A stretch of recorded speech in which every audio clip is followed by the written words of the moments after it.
आइए आज के वचन में चलेंगे। रोमी की किताब 8वां अध्याय इसका 12वां वचन क्या लिखा, इसलिए हे भाइयों हम शरीर के कर्जदार नहीं कि शरीर के अनुसार दिन काटें, क्योंकि यदि तुम शरीर के अनुसार दिन काटोगे तो मरोगे, यदि आत्मा से देह की क्रियाओं को मारोगे तो जीवित रहोगे। हालेलुया। ये वचन हमने पहले भी पढ़ा, लेकिन बहुत जरूरी है कि हम टाइम टू टाइम क्या हो सके, नरिश हो सके, अपने आप को क्या कर सके, वापस से चीजों को फॉलो करने के लिए, सेम चीजों को फॉलो करने के लिए क्या कर सके, अपने आप को फिर से अवेयर कर सके।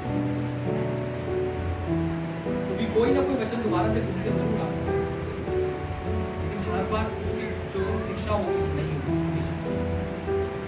क्या कहता है, इसलिए हे भाइयों हम शरीर के कर्जदार नहीं कि शरीर के अनुसार दिन काटे। पौलुस पहले क्या करता है, रिमाइंड कराता है उस बात, पौलुस उस बात को क्या करता है, रिमाइंड कराता है कलीसिया को, क्या तुम ये बात सोचना छोड़ दो कि we are slave of sin, कि हम शरीर के क्या है, कर्जदार। और साथ ही साथ पौलुस आगे भी लोगों को, हम लोगों को भी क्या करता है, ये बात गाइड करवाता है, रिमाइंड करवाता है, एक तरीके से याद दिलाता है कि अब तुम जो बहाने देते थे ना कि नहीं हमारे पास कोई चारा नहीं है, आज वो सॉल्यूशन हमारे पास है, परमानेंट सॉल्यूशन प्रभु यीशु मसीह हमारे पास है। वो पवित्र आत्मा जो हमारे को एक उपहार के तौर पर, एक गिफ्ट के तौर पर प्रभु की ओर से हमें दिया गया, परमेश्वर की ओर से, ताकि हम ये बात को समझ सके ये प्रभु का प्रेम था। ये बार बार जब आप, क्योंकि पुराने नियम में जाओगे तो बार बार जब कोई राजा उनके साथ रहता था तब तक उनको जो परमेश्वर की तरीके से गाइड करता रहता था, वो लोग क्या होते थे, पवित्र टाइम में चलते थे, परमेश्वर के रास्ते में चलते थे। बट जब वो राजा या नबी कोई भी न्यायिक मर जाता था, वो क्या करते थे उसके बाद, फिर वापस से पाप में गिर जाना, फिर वापस से अन्य देवताओं के पीछे मुड़ जाना, इधर उधर शादियों में, अन्य जातियों में शादियां कर लेना। ये गेट बंद करो प्लीज, 50 बार सुन रहा है, चीजों का ध्यान रखना। कोई बात नहीं, आप बंद करो, बात की तरफ। तो जब पुराने नियम में क्या होता था कि वो लोग बार बार क्या होते थे, पाप में गिरते रहते, जिसकी वजह से परमेश्वर को भी दुख होता था, क्या मेरे लोग वापस से पाप में गिर जाते। तो कहीं ना कहीं डिपेंडेंसी जो परमेश्वर के ऊपर थी, वो बार बार क्या होती थी, बिगड़ती जाती।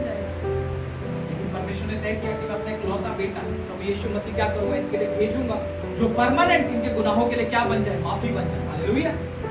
पहले क्या होती थी, बलियां चढ़ाई जाती थी, परमेश्वर ने एक निष्कलंक मेमना प्रभु यीशु मसीह हमारे लिए भेजा, और उसके बाद भी परमेश्वर ने अपना प्रेम बताया कि इनके पास एक सहायक जो परमानेंट है जब यीशु मसीह था, परमेश्वर का एक जीवित रूपांतरण कह सकते हैं, जो कि परमेश्वर के वचन को हमें एक किसके तौर पर दिखे, देह के तौर पर, एक बॉडी के तौर पर प्रभु यीशु मसीह ने। पहला यूहन्ना का पहला अध्याय क्या था कि वचन क्या हुआ, देहधारी हुआ। ये किसके लिए था, आपके और मेरे लिए, कि हमारे पास कोई एक्सक्यूज ना रहे फिर कल को।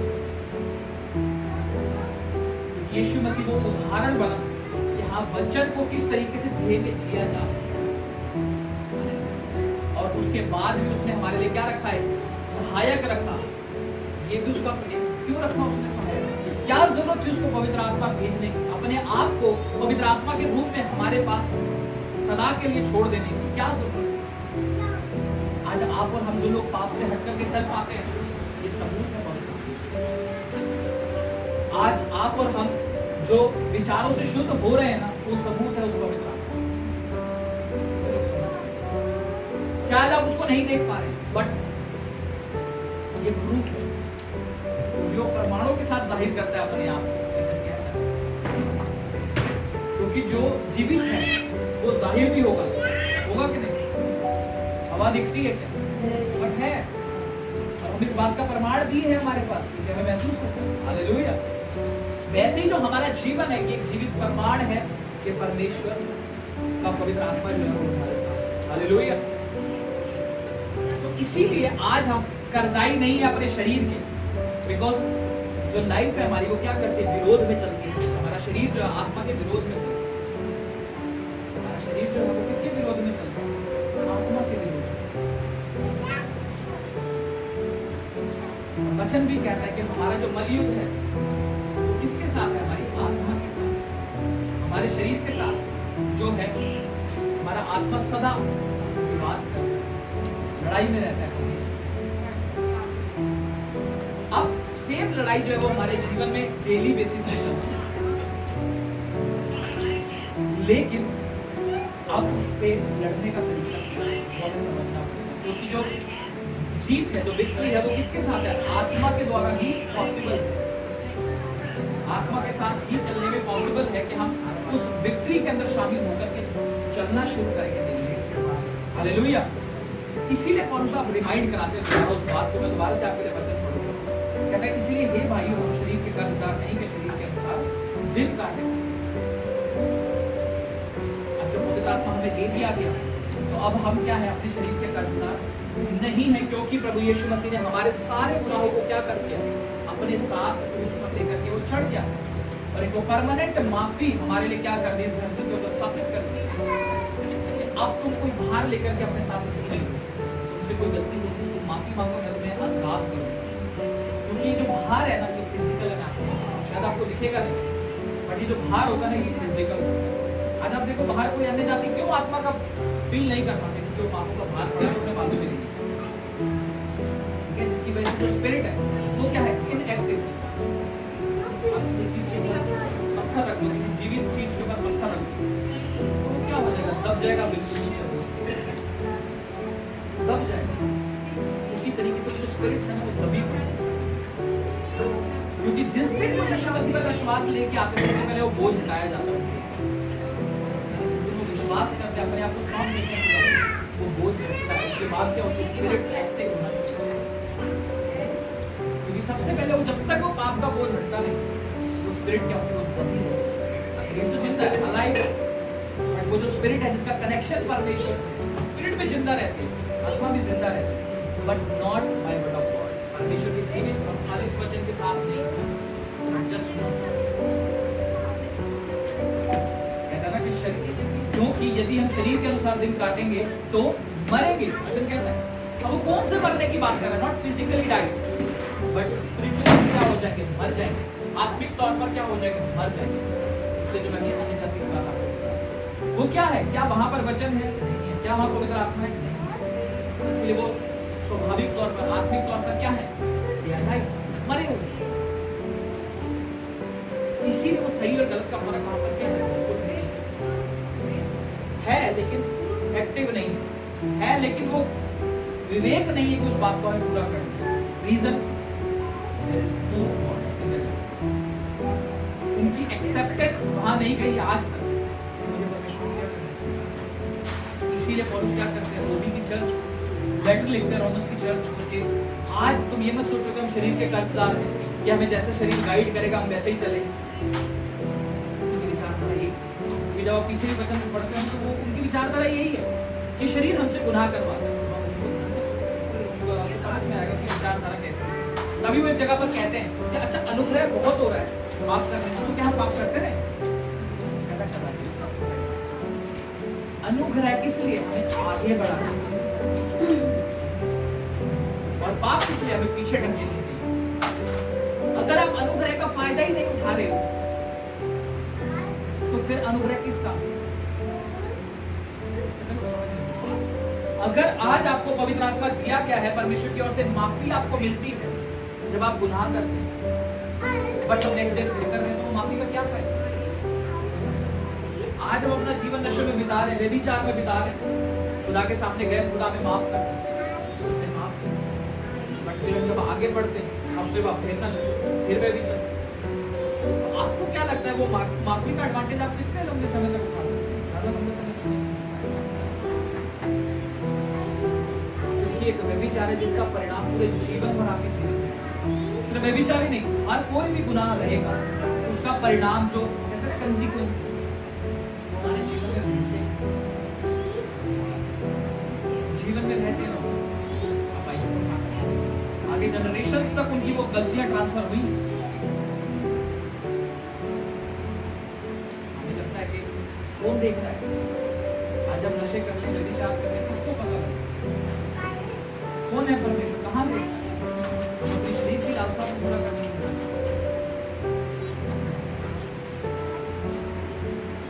एक व्यक्ति जिसको बहुत लड़ाई पढ़ाई करने में जोर मारना पड़ रहा है, या फिर उसको एक मान के चलो रेस में गया, उसको बहुत ज्यादा जोर मारना पड़ रहा है, क्या रीजन है उसके पीछे, क्यों उसको जोर मारना पड़ रहा है? तैयारी नहीं है, एग्जैक्टली उसकी तैयारी नहीं है। आज एक विश्वासी जो बार बार पाप में गिर रहा है, क्या रीजन है उसका? तैयारी नहीं है, प्रार्थना ही नहीं है पीछे। बैंक में पैसे डलवाते हैं किसी लिए, ताकि जब इमरजेंसी है तो मैं निकाल लूं, एक तैयारी के लिए। आज एक तैयारी कर रहे हैं, आज एक तैयारी कर रहे हैं किसके लिए? फ्यूचर के लिए। कितने लोग समझ रहे? वो प्रार्थना भी हमारी क्या है? एक तरीके की तैयारी है, ताकि जब कल को शैतान मुझे बहकाए, चाहे नशों के लिए, चाहे व्यभिचार के लिए, मैं वहां से क्या हो सकूं? बच सकूं।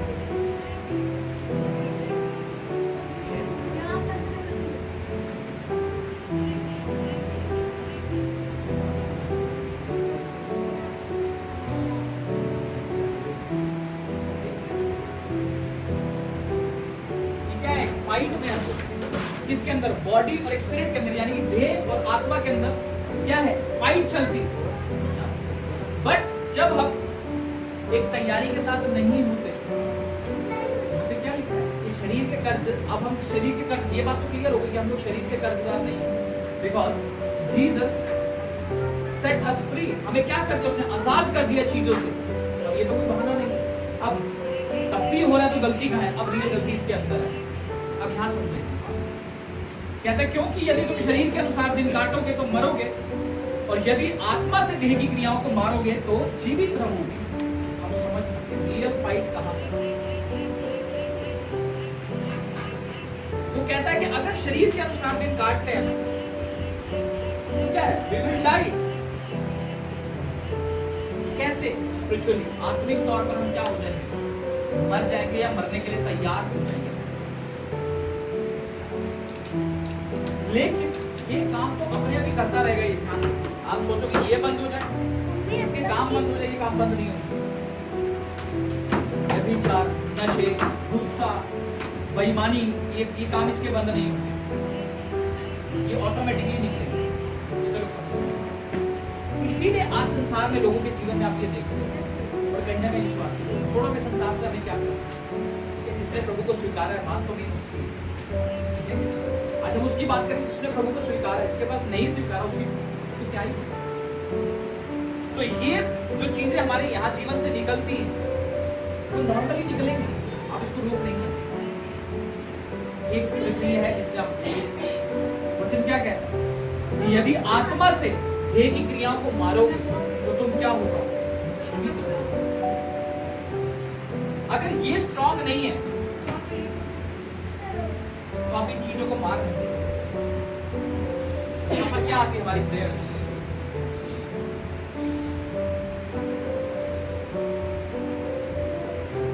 वर्ड, वचन। तो ये चीजें हैं जो स्पिरिट को क्या करती है? स्ट्रॉन्ग बनाती है। आज हम बोलते हैं व्यभिचार में गिर गए। कैसे गिर गए? क्योंकि प्रार्थना नहीं है, क्योंकि परमेश्वर का भय खत्म हो चुका है, क्योंकि आप वर्ड को समय नहीं दे रहे, आप वर्ड ऑफ गॉड को समय नहीं दे रहे। इसलिए मैं क्यों कहता हूं उसको निरंतर आप करें, क्योंकि जिस दिन शैतान अटैक करेगा गिराने के लिए, उस दिन फिर शरीर जीत जाएगा। क्योंकि स्पिरिट क्या है? यीशु मसीह क्या कहते हैं अपने विषय में कि आत्मा तो तैयार है वरन शरीर दुर्बल है।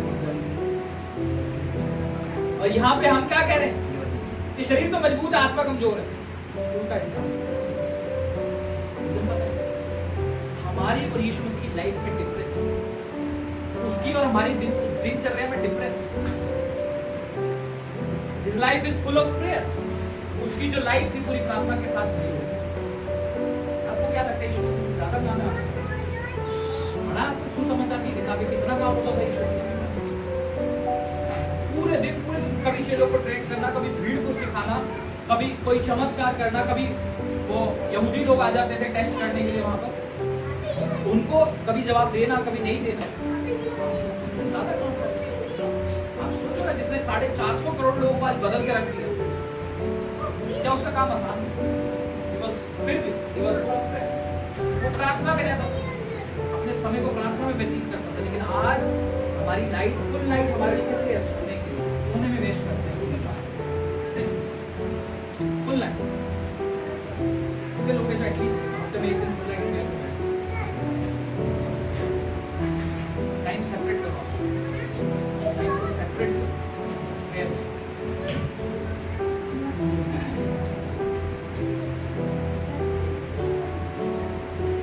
वर्ड हमारे जीवन में नहीं है, इसलिए वो क्या करता है? एक तरीके से समझो कि एक बिल्डिंग में पिलर नहीं, एक बिल्डिंग में सरिये नहीं लगे, एक बिल्डिंग में फाउंडेशन नहीं, फिर वो कैसे मजबूत है? उसी तरीके से हमारा शरीर, जिसके सहारे हमें शरीर को मारना है वही नहीं है। इमेजिन कर सकते हो कैसे?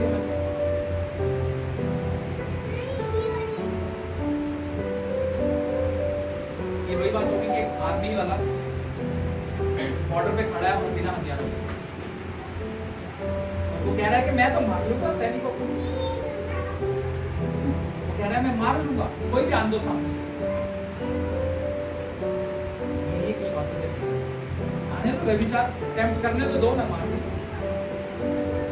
अरे भाई, तुम अपने हाथ से नहीं उसको मार सकते, जो मारना प्रेयर के साथ ही पड़ेगा, मारना वचन के साथ ही पड़ेगा।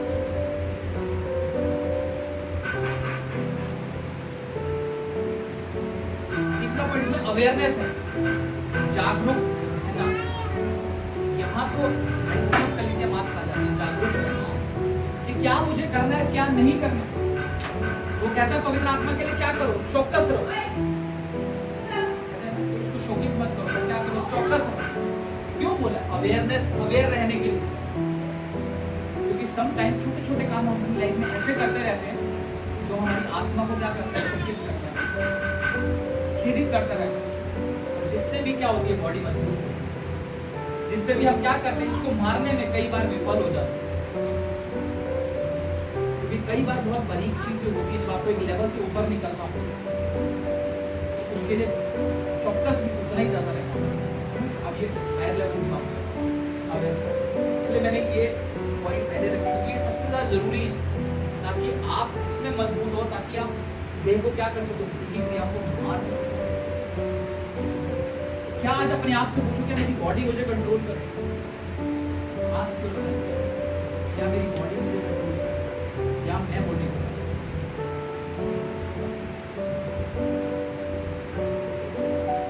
क्या मेरी बॉडी ने मुझे इतना ज्यादा आलस में डाला हो? तो धीरे धीरे जो लोग कहते हैं ना मेरी प्रेयर लाइफ खराब है, नहीं चल रही, करता हूँ फिर रुक जाता हूँ, उसका रीजन ये बॉडी क्या है? मजबूत है और आत्मा कमजोर हो जाए। इसीलिए तो मैं कहता हूँ कि आप चौकस रहो अपने आत्मा को लेकर, स्पिरिट को लेकर, कि मुझे जो भी निर्णय पूरे दिन में लेने हैं मैं बाय स्पिरिट लूंगा, नॉट बाय फ्लैश। अपने विचारधारा के हिसाब से नहीं, बाय फेथ में उन चीजों को लूंगा, ताकि मेरी स्पिरिट क्या हो? मजबूत रहे डिसीजंस के लिए। और यही मजबूती मुझे क्या करेगी? खड़ा रखेगी, पाप से गिरने के लिए बचाए रखेगी। इसीलिए वो कहता है कि अपनी ध्येय से क्या, अपनी आत्मा से क्या करो? ध्येय की क्रियाओं को मारो, ताकि तुम क्या करो? जीवित रह सको। हालेलुया।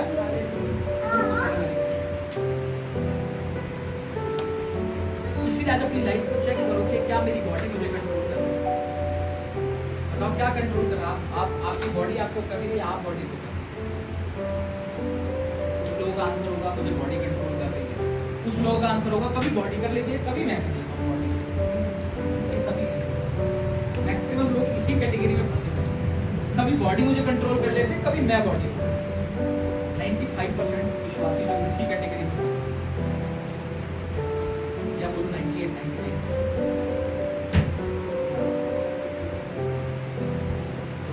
1% कैटेगरी जो है उसमें ये है कि हाँ हम बॉडी, इतना बड़ा नंबर 98% जो कह रहे हैं अपनी बॉडी मुझे कंट्रोल करती है, कभी नहीं, तो कभी वो जीत जाता है। ये चलेगा, मैं आपको बता रहा हूँ, ऐसा नहीं है कि आप 100% कर सकते हैं, नहीं possible. But yes, how much we are focusing, कितना हम उसके ऊपर फोकस कर रहे हैं अपने आप को बढ़ाने के लिए, कितना फोकस कर रहे हैं, या कितना हम अवेयर हैं कि यहाँ पर मेरी गेंद जीत रही है या मैं जीत रहा हूँ आपके? अगर हम अवेयर है ना कि हम यहाँ पर बॉडी जीत रही है, तो आप समझो आपको 50% सोल्यूशन तो कैसे क्योंकि आपने प्रॉब्लम को 90% लोग ऐसे जिनको प्रॉब्लम ही नहीं मिलती है। शीशा देखकर बस आगे निकल जाते हैं, चाहे मिट्टी लगी हो चाहे ना लगी हो। मिट्टी लगी तो भी वो आगे निकल जाए, they were not aware। कितने लोग आप, क्योंकि अवेयरनेस ही सबसे बड़ा पॉइंट है जो कि क्या करता है, रोक के रखता है विश्वासी को आगे बढ़ने से।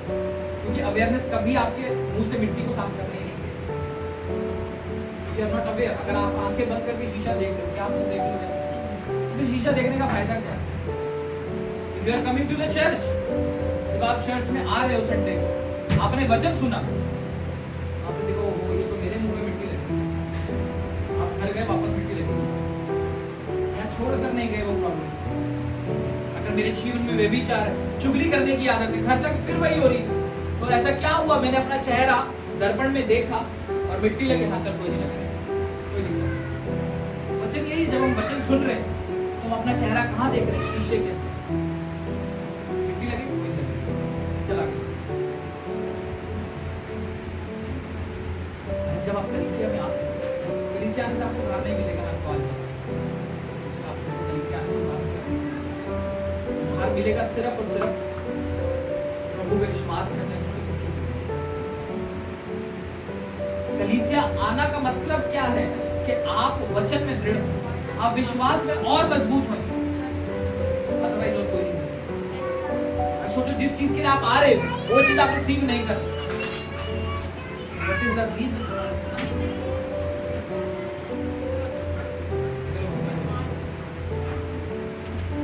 जब आप कलीसिया में आ रहे तो एक दर्शन रख करके आओ, मुझे अपनी लाइफ को ठीक करना है और अच्छा करना है और आत्मा में क्या करना है, मेहनत करनी है, मजबूत करना है। तो करनी है भाइयों के साथ। भाई अक्सर सोचते हैं ठीक है भाई प्रार्थना तो कर रही है, कलीसिया परमेश्वर ने आपको हेड ठहराया, परमेश्वर ने आपको क्या करा, हेड ठहराया कलीसिया अपने घर का। अगर सोचो हेड बीमार है, शरीर क्या होगा? तो सारा कंट्रोल कहाँ से होता है? यहीं से होता है। सब चीज यहीं से सप्लाई होती है पूरी बॉडी के अंदर। अगर एक मुखिया ही अगर कमजोर है तो क्या उसकी टुकड़ी मजबूत होगी? अगर आज आपको मेरे को ही अगर आप देखें कॉम्प्रोमाइज वाला जीवन, तो आपको क्या लगता है कि आप कॉम्प्रोमाइज नहीं करोगे? 100%। अगर आज आपके अंदर थोड़ा सा भी डिसिप्लिन है, वो मालूम क्यों है? सच्चाई के चलते। अगर सच्चाई ना हो कलीसिया में, भीड़े तो चंचल है, इधर उधर भागने लगते हैं, चंचल, अंदर से चंचल बन। इसीलिए जब आप एक खाने की बात करते हैं तो एक हेड को क्या होना है? मजबूत होना है प्रार्थनाओं में। काम कर सकते हैं 12-12 घंटे ऐसे काम कर,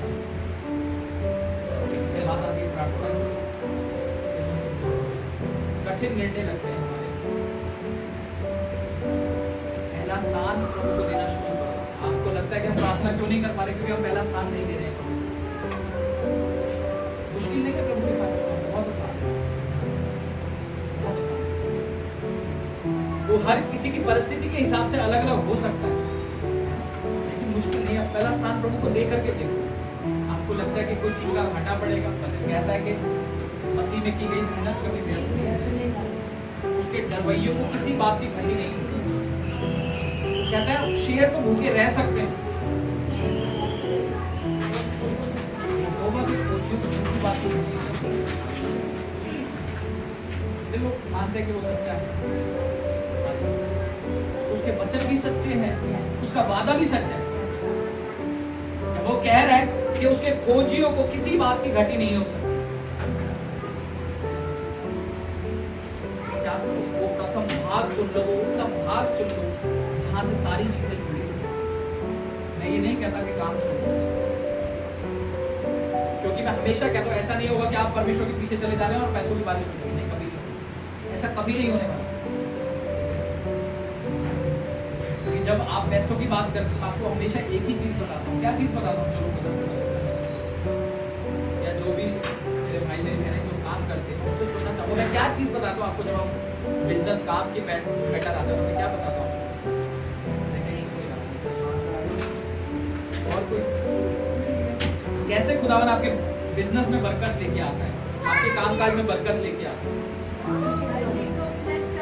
कुछ काम करते हैं मैं उससे पूछ रहा हूँ, क्योंकि मैं देखना चाहता हूँ कि क्या हम अपने मतलब की तो बात सुन रहे हैं या नहीं सुन रहे, या वो भी नहीं, इग्नोर ही कर रहे हैं।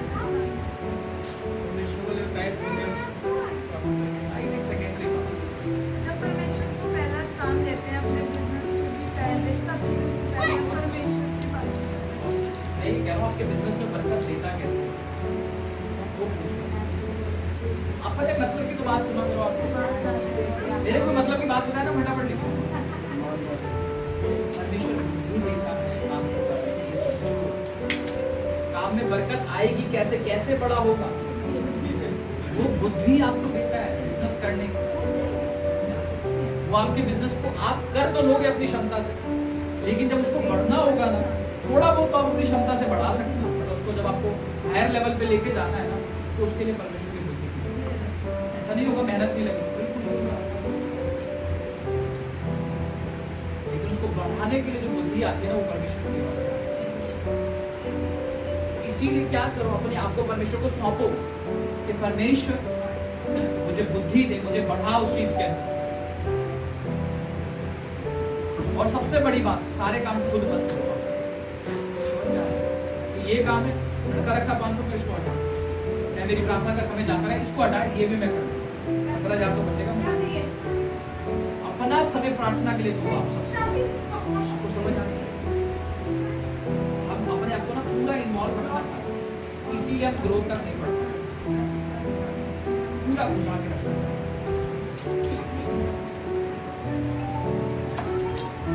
आपने देखा कभी घर बन रहा हो तो एक मिस्त्री होता है और नीचे क्या होता है, उसको क्या कहते हैं, नीचे काम लेबर, जो भी लेबर होती है नीचे, लेबर कितनी होती है, ज्यादा होती है। मिस्त्री कितना होता है, लेकिन ज्यादा काम कौन कर रहा है, लेबर। आसान काम किसका है, मिस्त्री का। और ज्यादा पैसे कौन लेके जा रहा है, मिस्त्री। और काम ज्यादा कौन कर रहा है, लेबर। जो काम भी कम कर रहा है उसको पैसे भी कम मिल रहे, जो काम ज्यादा कर रहा है उसको पैसे भी कम मिल रहे। समझा नहीं, बुद्धि मिस्त्री के अंदर बुद्धि काम कैसे मिल रहा है, वो लेबर के अंदर नहीं। परमेश्वर कहता है मैं तुम्हें समझदार बनाऊंगा ताकि तुम मूर्खों के सामने खड़े होकर के एग्जाम्पल बन सको। मैंने जगत के मूर्खों को चुना है, इसलिए समझदार बन जाएंगे हर सिचुएशन में, नॉट सिर्फ बिजनेस की बात नहीं कर रहा, हर सिचुएशन में खुदा ने हमें चुना है, इसलिए समझदार बनने के लिए।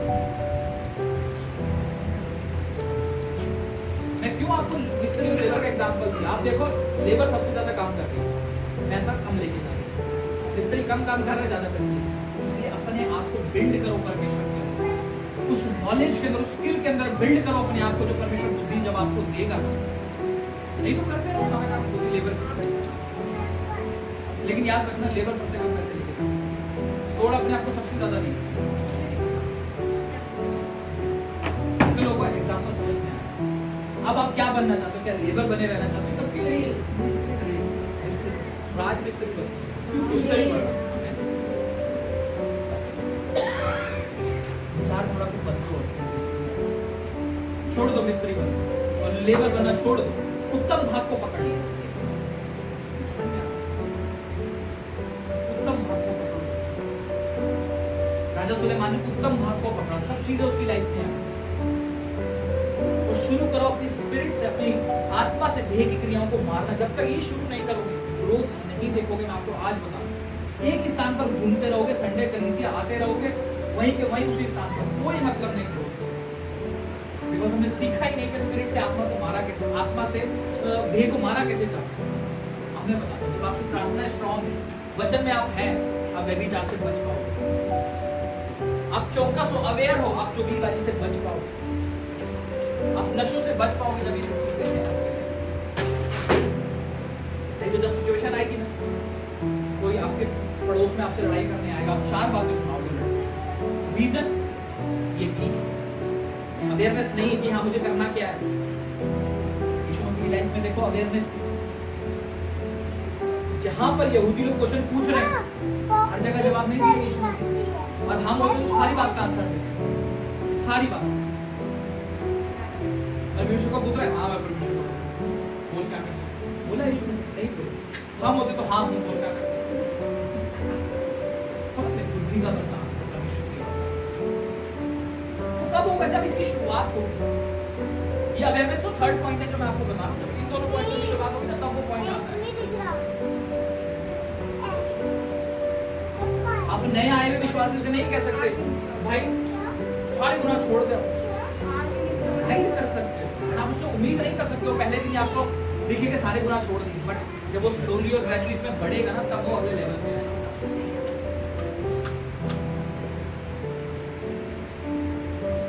तो इसलिए बहुत जरूरी है कि हमें स्टार्टिंग करना। अगर अभी तक हमारी स्टार्टिंग ही नहीं हुई कि हम अपनी आत्मा के द्वारा देगी क्रियाओं को मार रहे हैं, बहुत सारी चीजों में तो हमने फतेह पाई, चुगली करने की साथ मिलकर ये को कोई मतलब नहीं। आज कितने लोग हैं जो इस बात के बारे में बात चुके हैं, ऐसी बात कर रहे हैं, बस बात सब करके आज है हमारी चुकी है कि नहीं? ऑनेस्टली अपने आप को जवाब घंटों घंटों हमारे फोन लगे रहते हैं काम में। मैं आपको साइन बता देता हूँ क्या होता है, क्योंकि अक्सर हम मना करते हैं नहीं नहीं नहीं करते, बट हम फिर फोन पे लगे रहते हैं कि कभी फोन मिला नहीं। ये चीजों को आप अवेयर हो के क्या सही है क्या गलत है। जरूरी नहीं जो मेरी फीलिंग्स को अच्छा लग रहा हो वो सारी बातें सही है, जो मेरी फीलिंग्स को अच्छा लग रहा है वो सब बातें सही है। अगर आप एक मदर है तो अपनी जो आपकी बेटी की शादी हुई आप लगे ना उसमें आपकी ठीक से रह रहा है नहीं रह रहा, मेरी सास ठीक है नहीं ठीक, आप गलत हो रहे हो। हर चीज आपको जाननी है करके, या अगर आप एक बहू हैं तो हर चीज अपने घर में फोन कर रहे हैं, आप अपने घर को खराब करने की प्लानिंग कर रहे हो। कोई भी हल्की सी बात को फट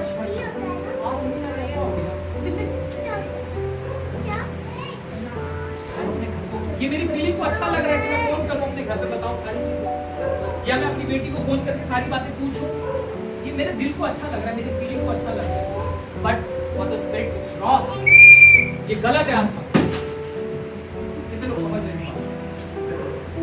सबको अच्छा लगेगा, चाहे एक मदर होगी चाहे एक बेटी होगी, मैं अपनी मम्मी को फोन करके सारी बातें बहुत अच्छा लगेगा, but by spirit it's wrong, ये आत्मा के द्वारा गलत है।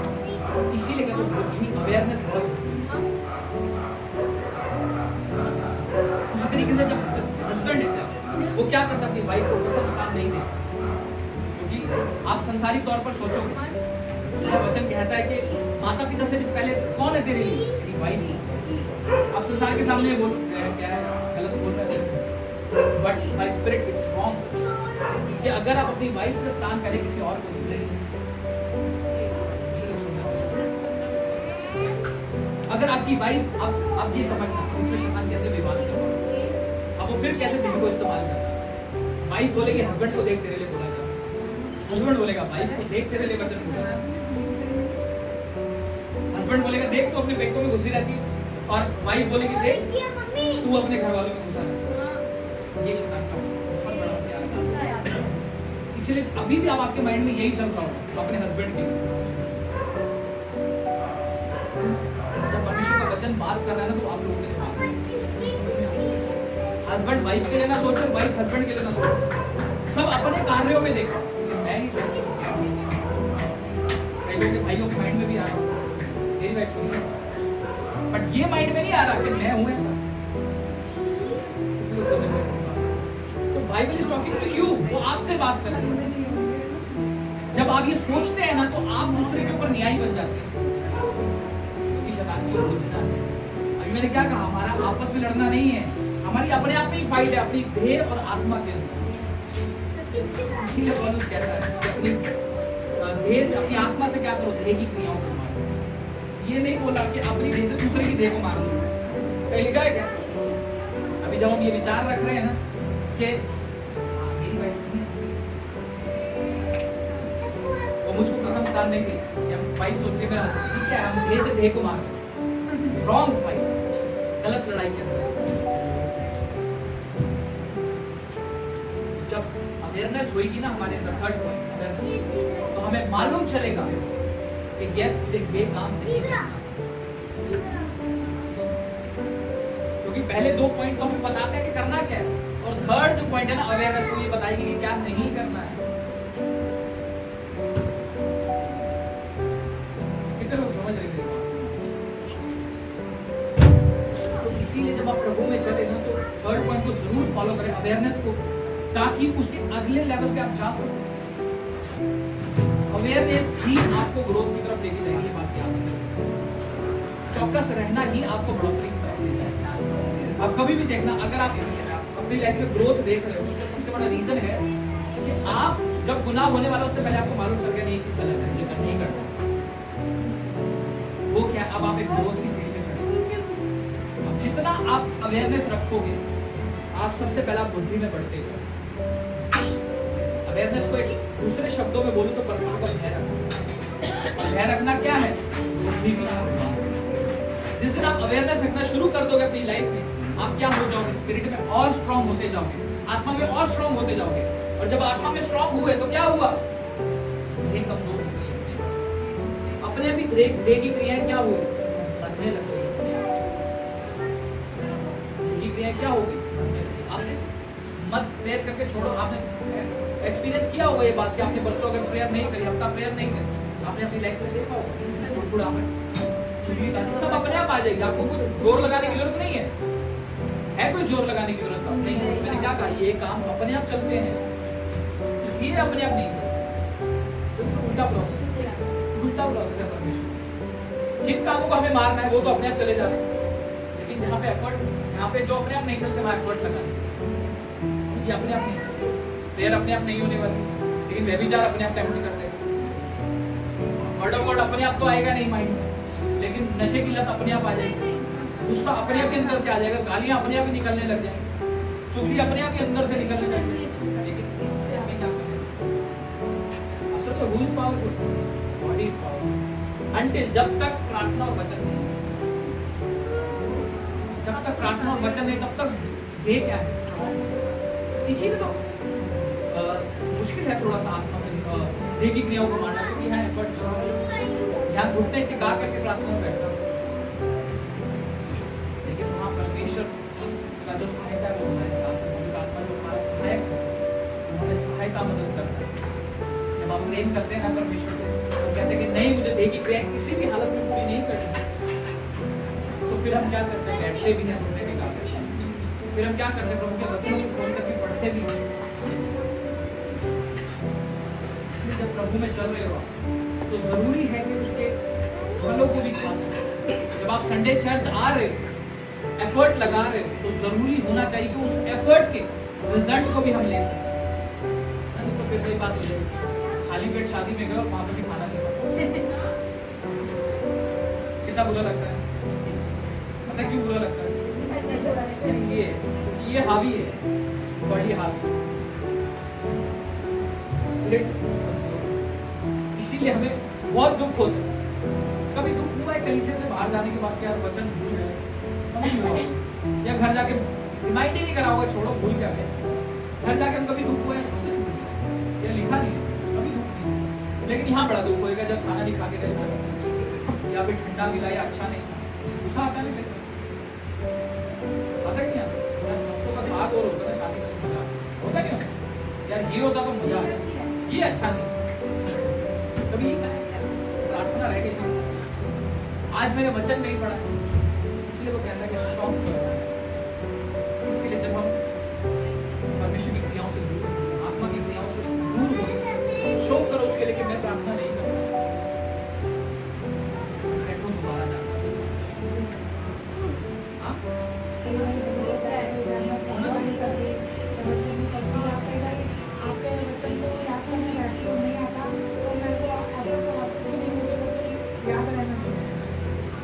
ज्यादा एफर्ट मत लगाया करो, YouTube खोल लिया करो, बस इतना सा एफर्ट लगाया है, वहाँ पे आपको पूरा वचन दोबारा से मिल जाए। कितने लोग हैं मान रहे वचन एक दिन, ये सिर्फ उस दिन नहीं आता, जरूर सुनो। कितने भाई लोगों को बोलते हैं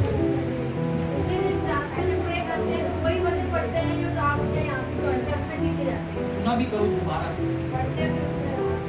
नए लोगों के लिए बाद में, वो पहले आप लोगों के लिए वो वचन डाला जाता है, क्योंकि मुझे मालूम है कि दिमाग की क्षमता थोड़ी है वचन को पकड़ने की।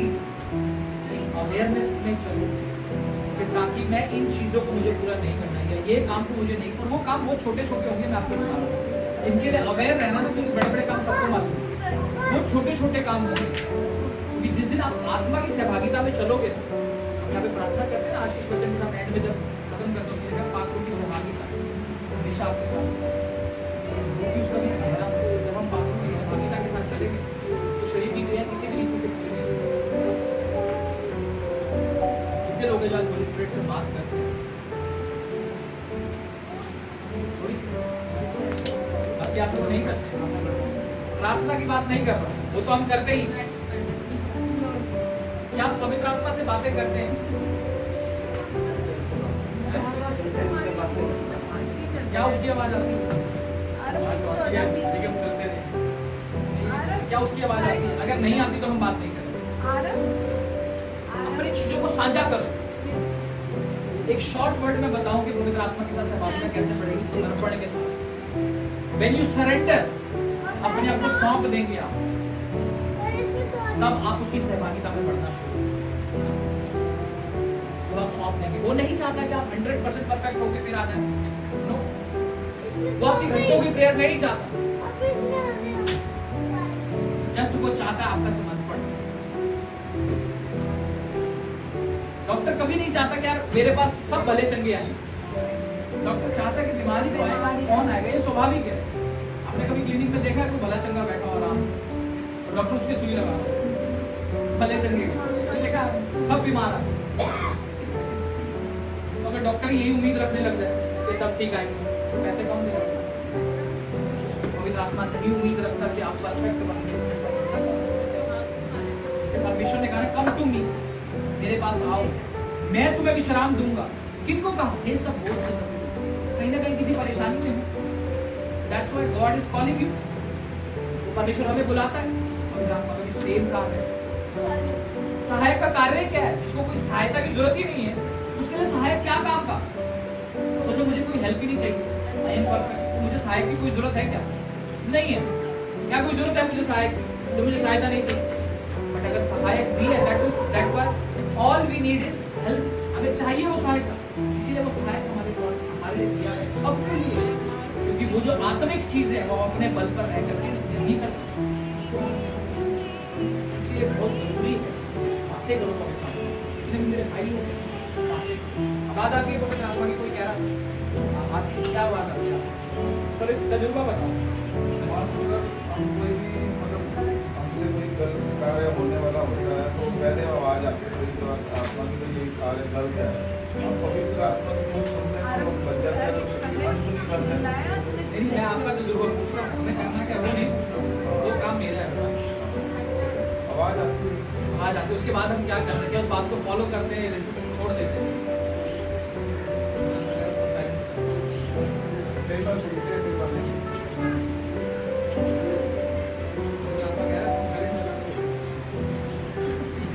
नहीं सुन रहे हैं? मैं ये कह रहा हूँ, अगर आप पवित्र आत्मा से बात करते हैं तो वो भी जवाब देगा, ये श्योर है। और जैसे जैसे आप बात करते जाओगे, एक समय वो आएगा जब आप नहीं भी बोल रहे हो फिर भी आपको जवाब देगा ना। क्योंकि जिसकी आप कदर करते जाओगे ना, उसका प्रेम आपसे बढ़ता चला जाएगा, उसका प्रेम आपसे बढ़ता। कितनी बार ऐसा होता है कि मैंने पवित्र आत्मा को नहीं बोला, बट उसने मुझे बोला कि रोक यहाँ पर। इसका क्या रीजन है? कि मैं उससे क्या करता हूँ, बातें करता हूँ, साझा करता हूँ अपनी चीजों को। इसलिए जब उसको जरूरत होती है ना, मुझे रोक देता। जब लग रहा है ना उसे कुछ गलत है, वो अपने आप मुझे जवाब देता। तो जब आपका रूटीन बन जाएगा, आपका लाइफस्टाइल बन जाएगा उससे बात करना, ये नहीं कभी कभी हम गाड़ी चला रहे हैं, दिक्कत हो गई, तब हम उससे बात करेंगे। जस्ट बात करो एक फ्रेंड के साथ। आपको जब जरूरत होगी ना, ऑटोमेटिकली रिप्लाई, वो अपने आप आपको बात करते हैं। इस व्यक्ति से बात कर, इससे मत कर, इसका नंबर अपने फोन से डिलीट कर दे और इसका ऐड कर दे, वो अपने आप आपको गाइड करने का आपको। अगर इस टाइप का गाइडेंस चाहिए, डेली से उठो तो प्रथम स्थान उसको दो। वर्शिप करो, उठो तो आप प्रथम स्थान उसको दो। ये है स्टेप बाय स्टेप आत्मा में करना और देह की क्रिया को क्या करना, मारते रहना। अगर आप चीजों को चाहते हैं छोड़ना, कि जो चीज बुरी आदतें आज भी आप नहीं छोड़ पा रहे, कईयों के साथ नहीं, इसका सिंपल तरीका ये है, पवित्र आत्मा से बातें करो, सहायता मांगो उससे, और जो वो बात बोले वो करना, क्योंकि वो जानता है कि आपकी क्षमता कितनी है, वो जानता है आपकी क्षमता कितनी है, वो उसके हिसाब से आपको छोटे छोटे असाइनमेंट्स में गाइड करेगा, छोटे छोटे असाइनमेंट्स में आपको गाइड करेगा। जब आप उसकी बात को फॉलो करने लगेंगे ना, आप बड़ी चीजों को अप्लाई करना शुरू करेंगे। तो लोग समझ पा रहे हैं, इसलिए आज के बाद जब चले तो आत्मा की बढ़ोतरी के साथ चले, क्योंकि ये तो अपने आप होने वाले काम नहीं है, इनको तो आप कुछ कर ही नहीं सकते। जब तक ये नहीं है तो इसको तो आप वैसे भी नहीं रोक सकते। आप अपने मुंह से निकलने वाली गाली को नहीं रोक सकते जब तक आप प्रार्थनाओं में नहीं, वचन में नहीं। आप अपने गुस्से को कंट्रोल नहीं कर सकते जब आप तक प्रार्थना में नहीं, वचन में नहीं। खुदा के साथ नहीं बने और अवेयर नहीं रहते। अवेयरनेस बहुत जरूरी है, याद रखना। ग्रोथ के लिए अवेयरनेस, अलर्टनेस, या फिर बोलूं तो चौकस रहना पवित्र आत्मा के लिए, ये आपकी ग्रोथ के लिए बहुत ही ज्यादा जरूरी है। 100% ये वर्ड जरूरी है, याद रखना। कितने लोग हैं जो आत्मा में तरक्की पाना चाहते हैं? चौकस रहना, जो काम सही है वही करना हमेशा, चाहे दुनिया नाराज हो, चाहे बिजनेस पार्टनर नाराज हो, चाहे कोई नाराज हो, जो काम सही हो वही करना। चाहे भी उसके अंदर से आपको कुछ पुराना पड़ रहा हो, कई बार आपको बहुत गुस्सा आएगा, परमेश्वर का वचन फॉलो करने में आपको कई बार आएगा, कई बार वचन फॉलो करने से आपके साथ लोग भी लड़ने लग जाएंगे आपके, फिर आपको गुस्सा आएगा, क्या कर क्या रहा हूं मैं गलत। लेकिन याद रखना, एंड आप ही का बढ़िया होगा,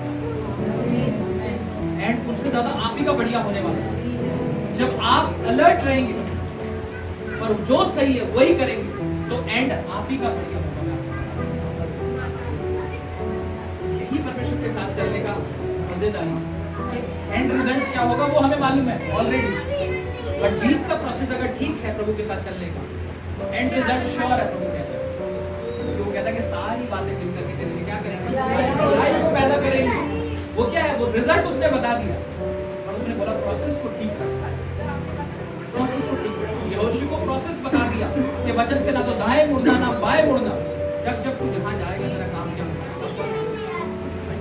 रिजल्ट उसने बता दिया और प्रोसेस भी बता दिया। अगर प्रोसेस ठीक तो रिजल्ट 100% ठीक। ये परमेश्वर में जो लोग हैं उनके लिए पॉसिबल है। हालेलुया।